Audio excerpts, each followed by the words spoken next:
Assalamualaikum warahmatullahi wabarakatuh. Selamat pagi. Hari ini saya akan membahas ulangan harian kalian yang kemarin ya. Semoga suara Mem Sally tetap terdengar karena di luar sana ternyata banyak sekali kendaraan yang lewat. Oke, kita mulai dengan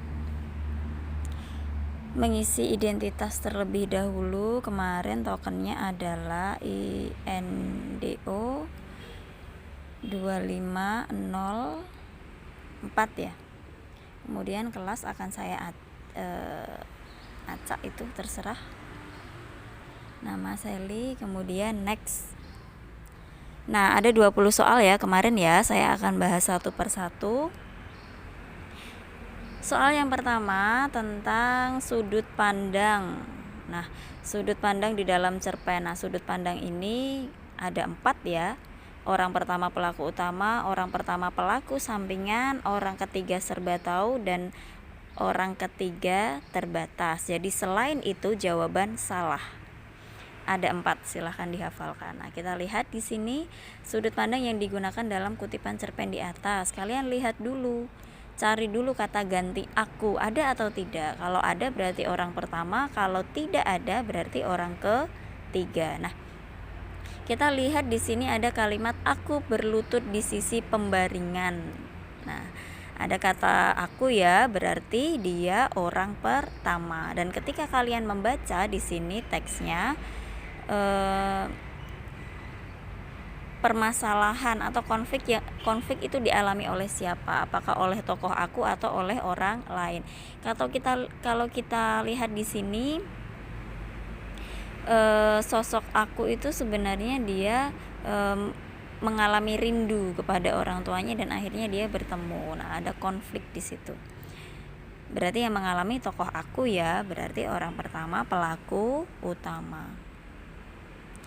Soal yang kedua tentang sasaran judul proposal kegiatan tersebut adalah, nah, kalau sasaran kita tinggal lihat di bagian judul saja, disesuaikan dengan judul. Kalau di situ berbunyi bagi siswa kelas 12, berarti sasarannya juga bagi siswa kelas 12 atau seluruh siswa. Nah, ada di jawaban yang C. Kalian kemarin jawab apa? Sudah betul atau salah? Nah, berikutnya adalah bukti watak Dinda Tegar. Kalian harus baca dengan cermat ini dari nomor 1 sampai nomor 7. Jawabannya adalah nomor 6. Tapi ada satu kekuatan yang belum hilang, keyakinan untuk selalu tersenyum. Nah, berarti setelah apa yang dialami ternyata dia masih bisa tersenyum, berarti dia tegar. Itu ada di nomor 6. Soal selanjutnya tentang cerpen lagi. Nah, cerpen masih ingat ya, struktur cerpen ada orientasi, ada komplikasi, ada klimaks, ada resolusi dan penyelesaian. Nah, kita lihat di sini suasana kantorku mulai lengang. Teman-teman sudah pulang kecuali beberapa orang masih lembur. Nah, kemudian datanglah Pak Pos mengantarkan undangan, kemudian dia melihat nama di undangan tersebut. Kalian cek apakah sudah ada konflik di situ. Kalau belum, berarti dia masih masuk ke orientasi. Kalau misalnya sudah ada permasalahan, sudah ada konflik, entah itu konflik fisik atau konflik batin, berarti itu sudah masuk ke komplikasi atau konflik. Atau kemudian kalau konfliknya sudah memanas, sudah mau ada penyelesaian, berarti dia sudah masuk ke klimaks begitu. Selanjutnya tentang hipotesis. Saya ingatkan lagi, hipotesis itu dugaan sementara atau kesimpulan sementara. Jadi kalau kalian mau menentukan hipotesis dari kalimat-kalimat tersebut, perhatikan kalimat mana yang masih butuh diteliti. Jadi kalau kalimat yang sudah jelas kebenarannya tidak perlu diteliti, berarti itu bukan hipotesis. Tapi kalau kalimat yang masih perlu dibuktikan kebenarannya, berarti dia masuk ke hipotesis. Kita baca yang pertama, kebiasaan sarapan memiliki banyak manfaat. Sudah jelas. Sarapan baik dilakukan pukul 7 sampai 8. Sudah jelas karena sarapan ya harus pagi hari ya.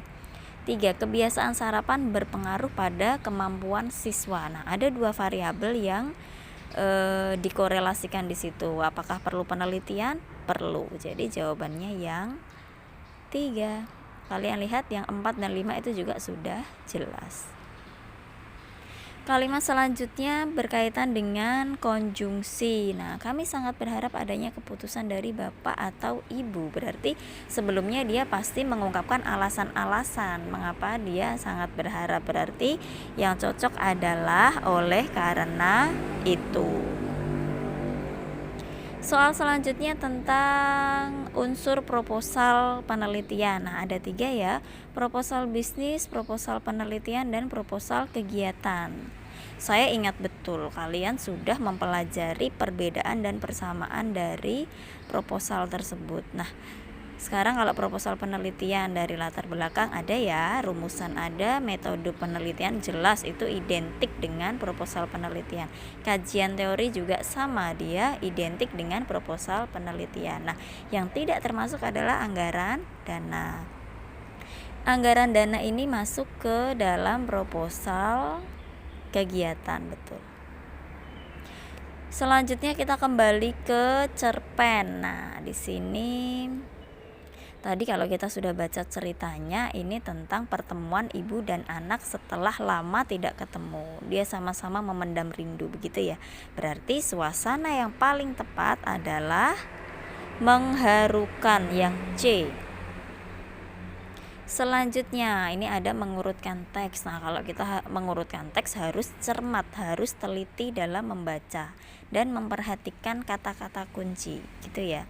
Nah, kita harus mencari kalimat pertama dulu yang menjadi kalimat utama. Syarat dari kalimat utama dia harus umum, harus bisa dijelaskan oleh kalimat-kalimat selanjutnya.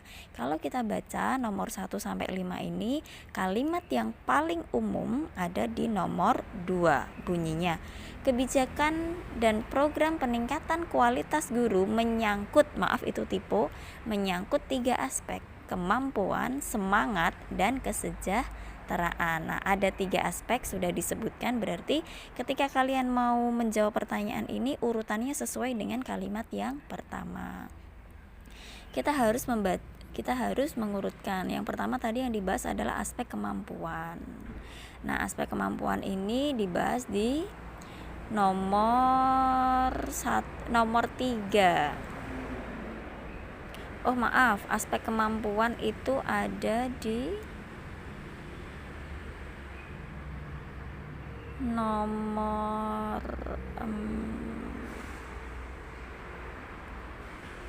sebentar, kita cari nomor 2 dulu coba. Kebijakan program menaikkan kualitas guru menyangkut 3 aspek. Berarti yang sesuai adalah yang nomor 1 ya. Kebijakan yang tidak lengkap, yang tidak menyangkut 3 aspek itu mengalami kegagalan. Nah, berarti setelah 2 harusnya 1. Setelah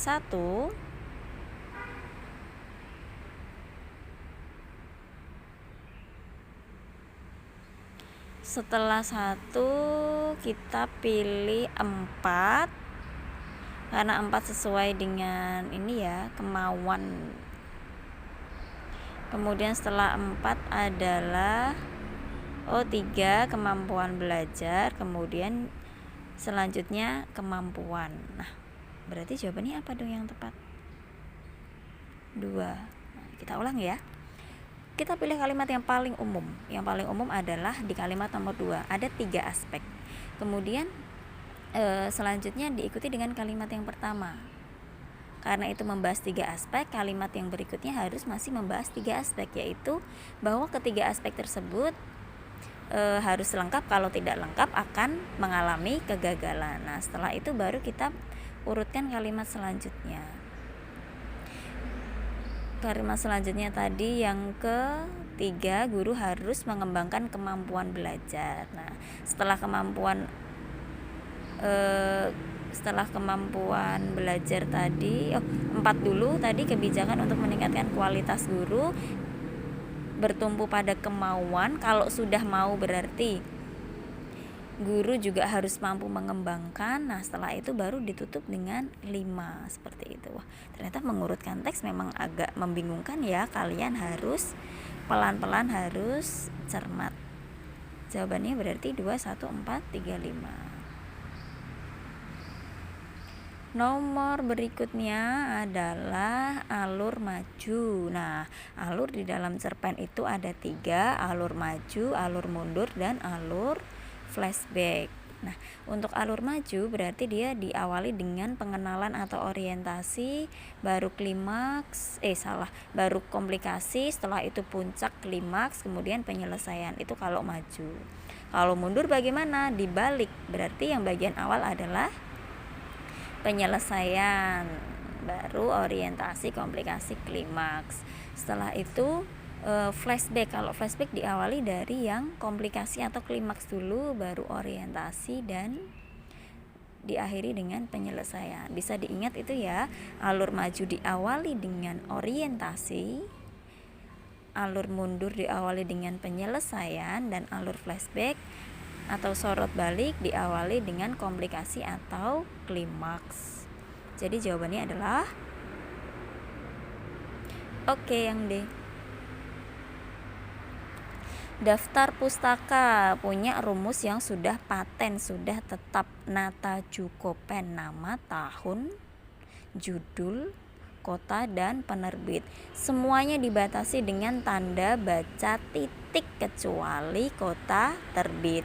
Kita lihat bagian A salah karena setelah kota terbit koma. Bagian B kita cek. Oh, sudah betul jawabannya yang B berarti ya. Yang C Jakarta titik, harusnya titik 2. Kemudian yang D Putra, Nusa titik, seharusnya di situ menggunakan koma.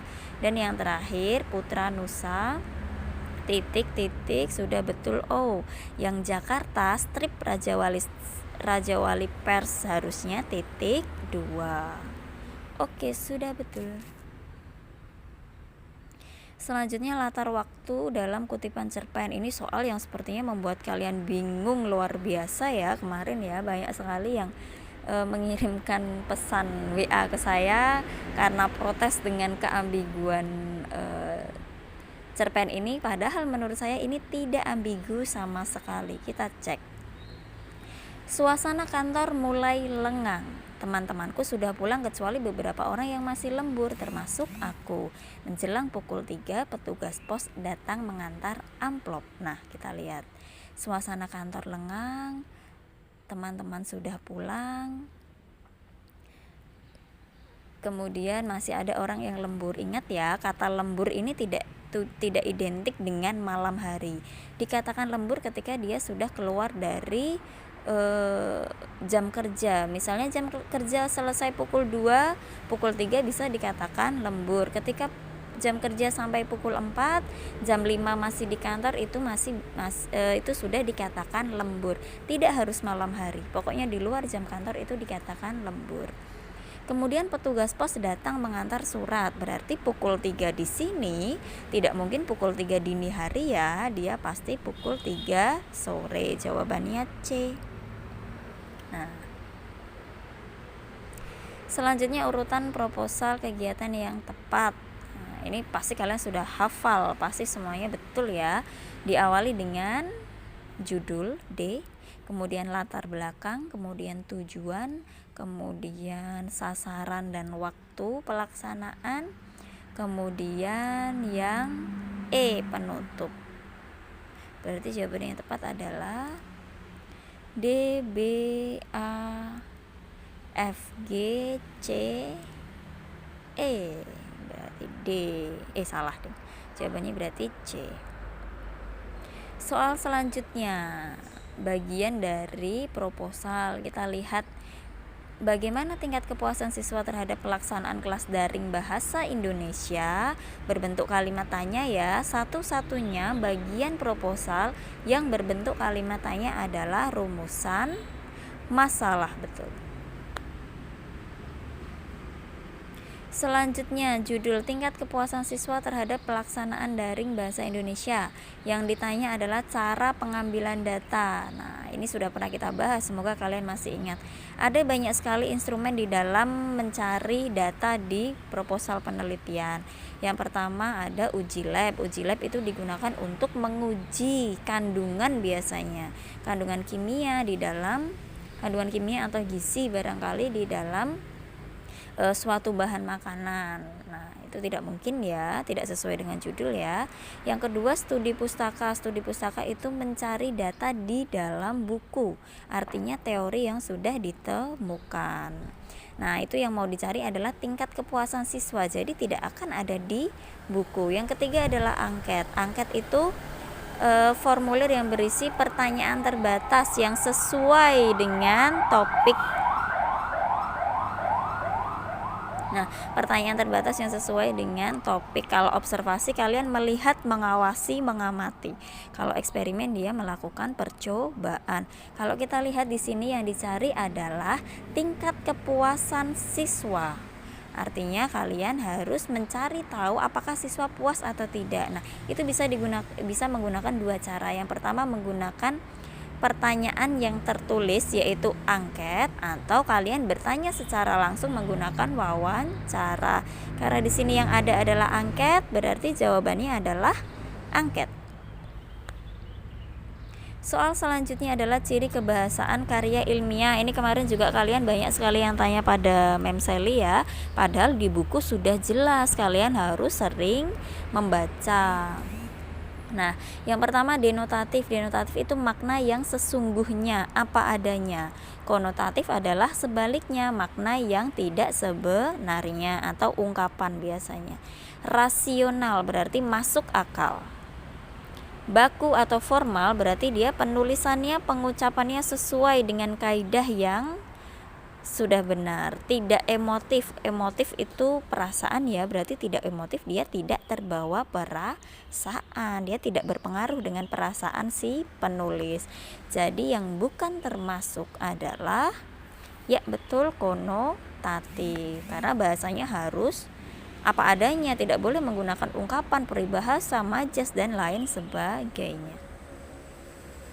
Soal selanjutnya adalah penggalan teks. Kita lihat di situ, kalau kalian membaca cermat, isinya adalah permasalahan-permasalahan. Di situ diantaranya guru masih bingung dengan permasalahan mandeknya siswa saat menulis. Kemudian selanjutnya adalah siswa sendiri itu dia tidak dekat dengan dunia membaca dan menulis. Artinya itu sebuah permasalahan tentang kemampuan menulis siswa ya. Berarti latar belakang masalah. Soal selanjutnya adalah bagian teks lagi. Kita baca di bagian awal. Jenis penelitian yang digunakan dalam penelitian ini adalah penelitian dan pengembangan atau research and development atau R&D. Nah, ada jenis penelitian. Jenis penelitian, cara pemerolehan data, waktu dan tempat pelaksanaan, analisis data. Pokoknya kalau berkaitan dengan cara, berkaitan dengan data, berarti dia masuknya ke metode penelitian. Oke, betul. Selanjutnya adalah bagian dari proposal lagi ya. Kalimat pertamanya sebagai bahan referensi. Saya sudah sering mengingatkan kalau diawali dengan sebagai bahan referensi, ada kata sebagai di situ, berarti jelas itu merupakan manfaat penelitian. Selain sebagai juga kadang ada yang menggunakan kata menjadi. Nah, itu juga manfaat penelitian. Selanjutnya, kebetulan ini pertanyaan terakhir tentang kalimat argumentatif. Nah, kalimat argumentatif itu dia punya ciri, yaitu menggunakan konjungsi atau kata-kata yang menunjukkan sebab akibat. Tahu ya konjungsi sebab akibat ya, pasti sudah hafal ya. Kalau kita lihat di sini, bahkan belum sampai dibaca sudah kelihatan nih.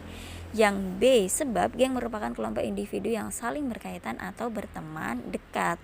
Kalimat ini mengandung konjungsi sebab akibat, yaitu sebab, berarti dia merupakan kalimat argumentatif.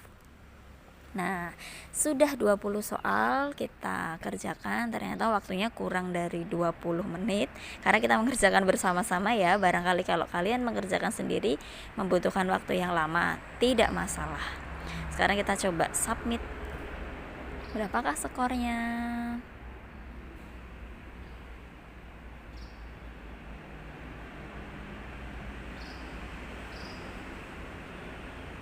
Ternyata cukup lama.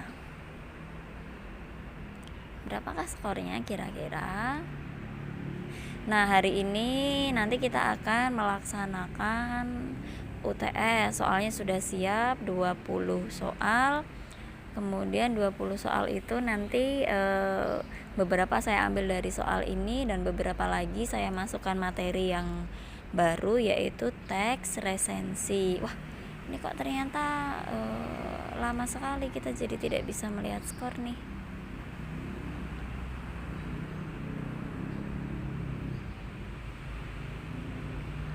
Coba di back. Oh, tidak bisa juga. Oh ya sudah.